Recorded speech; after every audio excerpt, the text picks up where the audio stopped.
Guys, let's see what we've got here. I see a lot of greyish blue, which is what I'm thinking is the contemplative energies for the month, or more about thinking.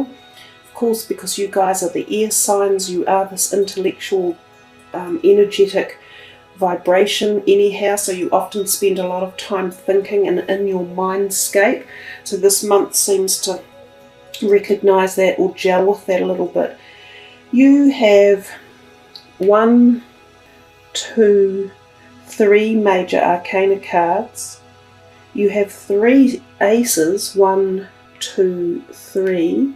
They're all about new beginnings, new opportunities. You have quite a few of your own sword energies. 1, 2, 3, 4. And you have court cards. You have 1, 2, 3, 3. So the month might be more about your own thoughts and contemplation and the who you are and your directions in life than about a great big circle of people. But let's start at the very top left of the reading. The first card up there is the Queen of Cups. Now she is a water sign energy person. She can be quite emotionally connected to you one way or another. So she could be a person you work with or within your family realm, or this could be someone new coming to you in terms of relationships. Now this could be romantic, it often is, or it could be just a new person who walks into your life who you gel with and who becomes some sort of acquaintance, either in the realm of emotional sidings or in some other perspective of relationship dynamics. She's a wonderful, gentle, caring, nurturing person. She's often quite good to listen to things that you want to talk about because they do connect at that emotional heart level. We come to the next card and we see here the 5 of Wands. Now this is an interesting card. It has a couple of main meanings, and for this reading I am basically sticking to the primary reading or meanings for each card. I'm not going to delve too far off the line of what they were originally designed for in their tarot perspective, if you like.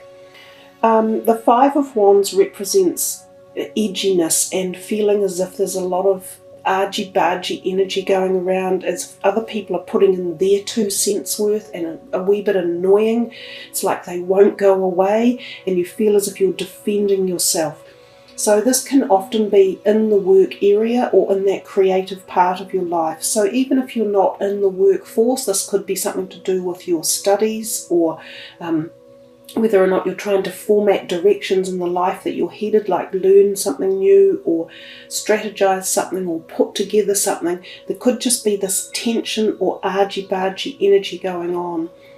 It's actually quite good because I think it makes us rethink situations. It makes us more determined to carry something through, or other people's input and ideas often add to the boiling pot of activity and action. The other thing that this card can resemble or mean is attraction your way. So there could be quite a few people who are interested in you in a relationship perspective. So for any of you out there looking for new suitors or partners in any term, this could be active at this point of time. And of course we've seen that with this Queen of Cups next door. So I think you start the month with relationships coming and going, or bubbling away, or some sort of interest and action there. Now we see this Knight of Swords, and he's charging on in here as if to add to the tumultuous energy going on. He is an air sign person, very much like yourself, and this could be yourself energized in this manner. It kind of would insinuate that you're prepared to fight back for whatever it is you're standing up there for. Remember that when we use our words, we can choose how to use them and use the appropriate ones for a better outcome. If we go charging headlong into situations, sometimes without due course of thinking about how we could be better handling it, sometimes things can go to crack and ruin really quickly and not turn out more positive or prosperous.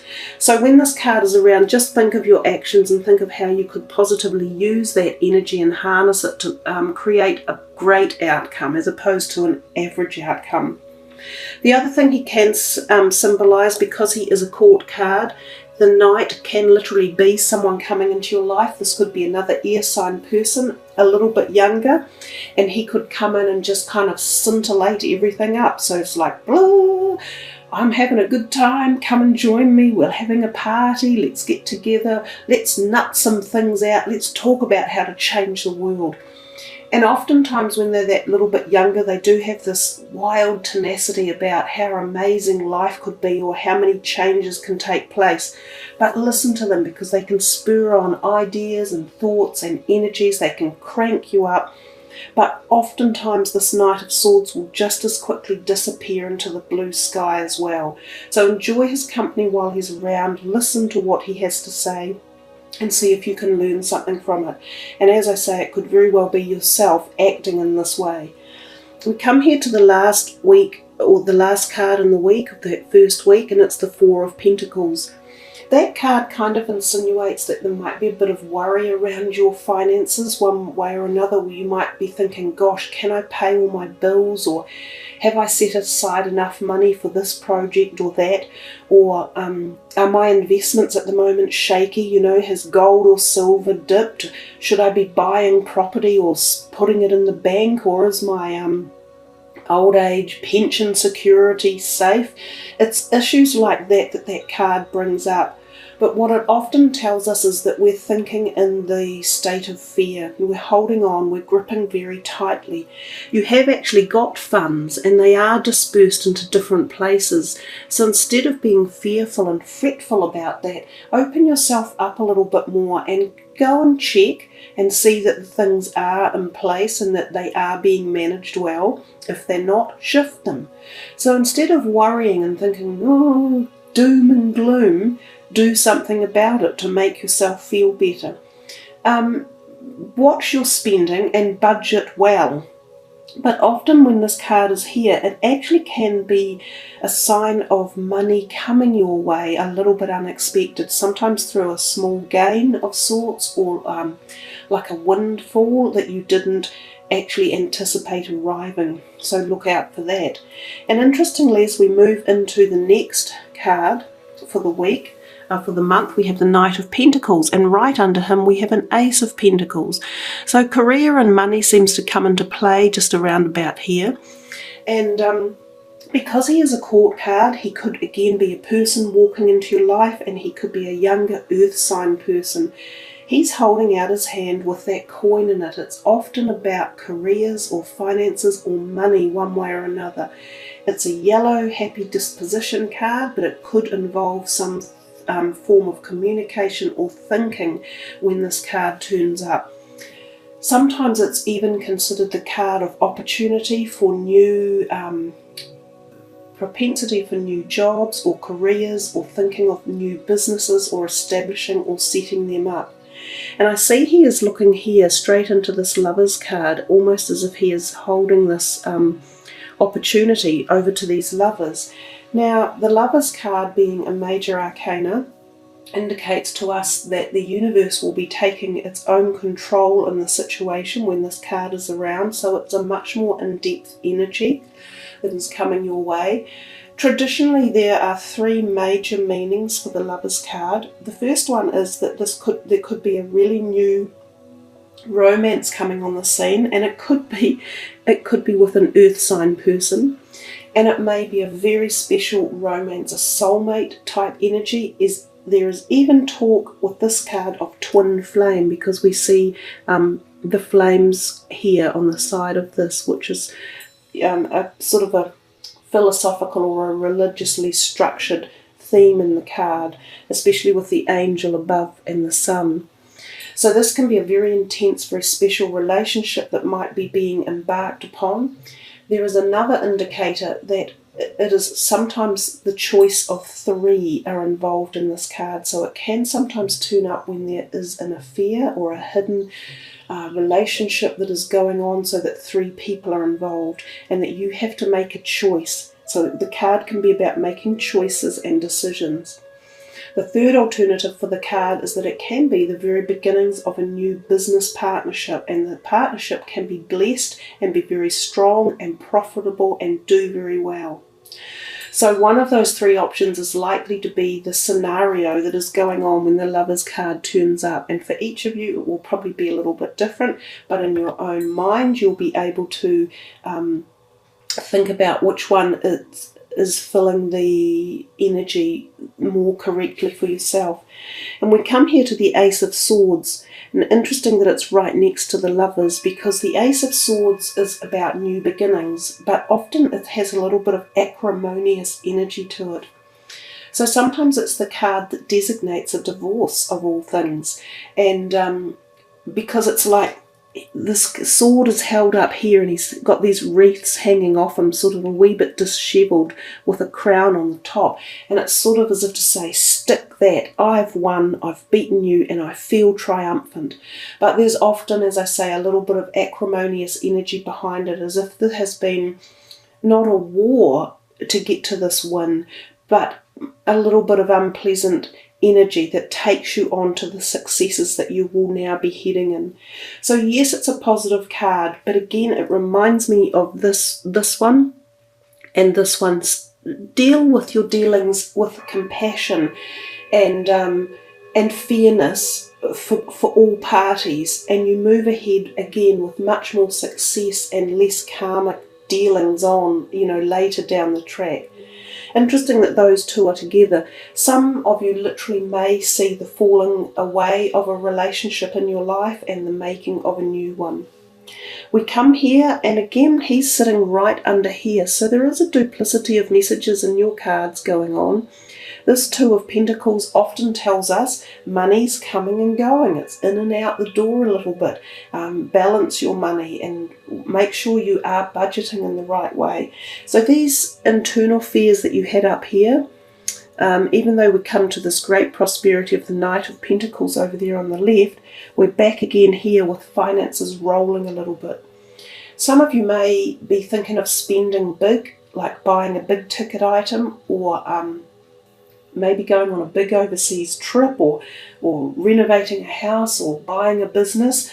It would say that you should check everything properly and make sure that the deals are secure, that the information you've got is correct pertaining to any of these things that you are looking at. But remember, these cards are only for roughly a day and a bit in time, so even though we're talking a month's reading, these energetic cards are quite quick, the turnover is quite quick. So the major arcana cards can establish themselves for a little bit longer time than the minor ones. We come down here to the Ace of Pentacles, and suddenly you're back again with this positivity. This left-hand side of your reading exudes more positivity for your finances than this top right-hand side. But I'm assuming that we're moving into more positivity with money as the month goes on. The Ace of Pentacles, again, a new offer of finances, stability, strength, perhaps again this money coming in from somewhere. Again, if you're applying for jobs or looking for new career options or doors opening, this is a time when this may happen. Think of promotions within your own work as well.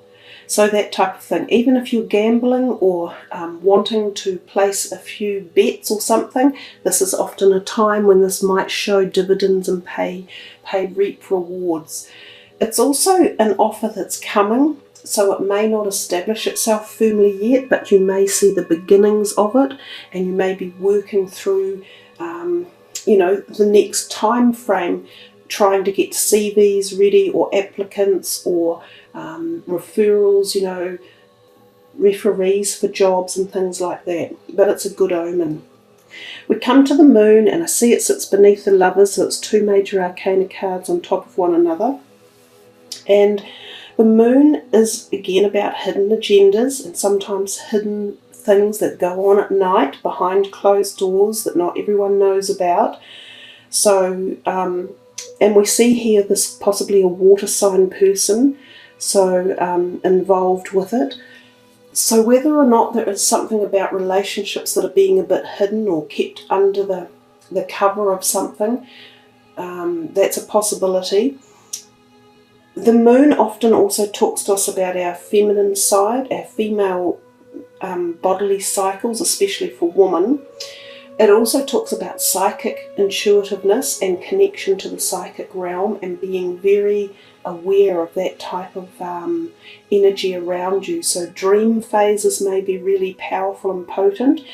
It links itself into the eclipses we had back in March, so there's some of that energy rolling through for now as well, coming and going. It's like the tides ebbing and flowing.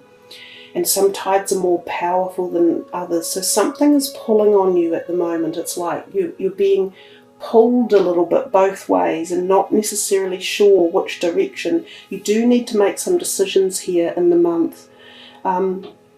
The other thing that this can be is you think of synchronistic events and timings and listen to the universe and see if you can pick up the messages that are coming your way and use your gut instinct to tell you what is right and what is wrong. Don't do any dealings or sign anything big when this moon card is around, because there can be corrupt people or people that are dealing not with your best interests at heart.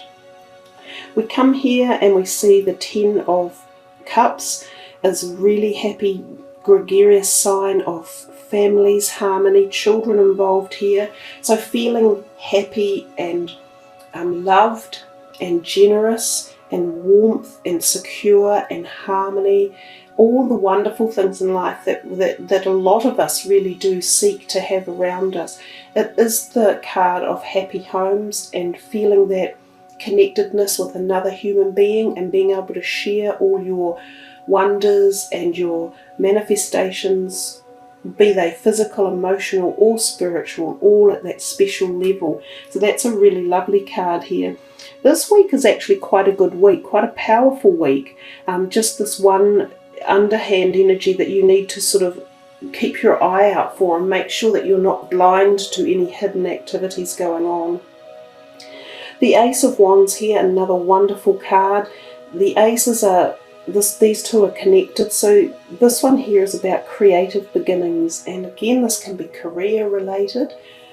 That's the other thing with this card. It's not necessarily a divorce, but sometimes it's the parting of a way in even a business. So it can be legal documentation is involved with it one way or another.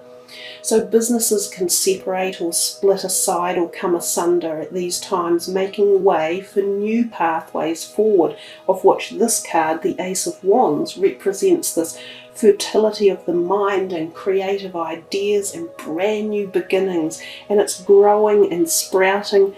Wonderful to get so many aces in your reading, because it tells us this is a time where you have this opportunity to make changes in your life, positive changes, if you really throw yourself into it and use all of your abilities, you know, not just your logical mind, but that broader side of you, that expanse that Aquarians can grasp, that whole universal energy that you can get answers to all sorts of weird stuff from, and let yourself explore it without boundaries.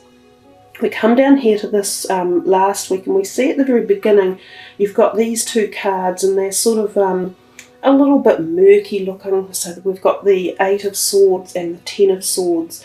This one here feels as though you feel a bit self-trapped into your own turmoil or inner turmoil. So anxiety is a big one for this card. Fear and a little bit of depression. And both of these cards kind of exude the same type of energy. They probably go quite well with the moon, because the moon can create these feelings with us, because the moon is quite often unknown energies. You know, we're not quite sure about our emotional energies, and the moon can resurge them up. With the 8 of Swords, we see that if she was to actually take the blindfold off, she has a clear pathway and she can actually walk forward. So this is about you taking the time out to slow down and not panic, remove fear from your decision making or your thoughts, and be logical, which you're completely capable of doing, and figure out that there is a way through whatever is annoying you or frustrating you or making you anxious at this point in time. Especially look after your energetic needs, your emotions, and get plenty of sleep and rest. Eat the right foods. Enjoy some time outdoors with nature. Relax, read a book, do some Reiki, get some chakra balancing, have a massage. Any of those things will help relieve the tensions that you can feel when these cards turn up. The Ten of Swords, again, it feels as though you are really just knocked on the floor. Some of you may even find that you have something like a flu or something that flattens you a little bit. This can be emotional or physical. I often think that the back can be aligned in this one, that some of you need back or hip or leg therapy or massage, or go to an osteopath or a chiropractor. This can also mean the finishing of relationships again, so you have a little bit of this going on in this reading. Know that there is light coming, because there's this wonderful light emerging in the background. When one door shuts, another one always opens. There is no future in the past, so we always are moving on. Sometimes it is hard, and there are emotional pains that we feel when relationships pass through the door or eke away, but they're for the better. We grow, we learn, we get up from this, and we go into the next scenario. And funnily enough, the card right next to this is so perfect and so beautiful that you must get up off your feet quite quickly and feel this sated joy and happiness. And look, so much synchronicity going on in your reading as well. You've got this 10 here and this 9, that they resemble the same energies of happiness and success and fulfillment and heart happiness and love and cherishment. And he feels very confident that this success has come his way and that he is in a good place. This card here, the Ten of Swords, can sometimes mean that an older person that you know one way or another may be coming to a time when their life is going to pass over. And it may not be necessarily soon, but it could be the beginning of respite care for someone. So keep an eye out for that one as well. But this is a beautiful card, this 9 of Cups, and it's really amplified by the 10 of Cups there as well. So that all these energies here imbuing themselves together. We come to your last card for the month of May, a major arcana, which is going to move you into June. We see here the Hanged Man. It would make me think quite often of an Aquarian, because he has this illumination around his head. He is very much a spiritual person, thinking about his life and where he's going and what he's doing. When this card turns up, it often means things have come to a little bit of a standstill. Now this can be in any area, so projects, career, your health, relationships, anything. It's as if the universe says, whoa, hold up buddy, we've got some re-strategizing to do. We need to rethink the directions. And so life can slow down at this point in time and give you the time to sit there and think about, what do you really want? Are you doing the right things? Are you addressing them in the right way? Have you got the right people surrounding you in your life? Have you made firm decisions for moving forward? Is your belief system what you want it to be, or are you making changes about that as well? Because it is actually quite a spiritual card. Quite a neat way to end the month, I think. I love contemplation because I believe it's what transposes us to what we become.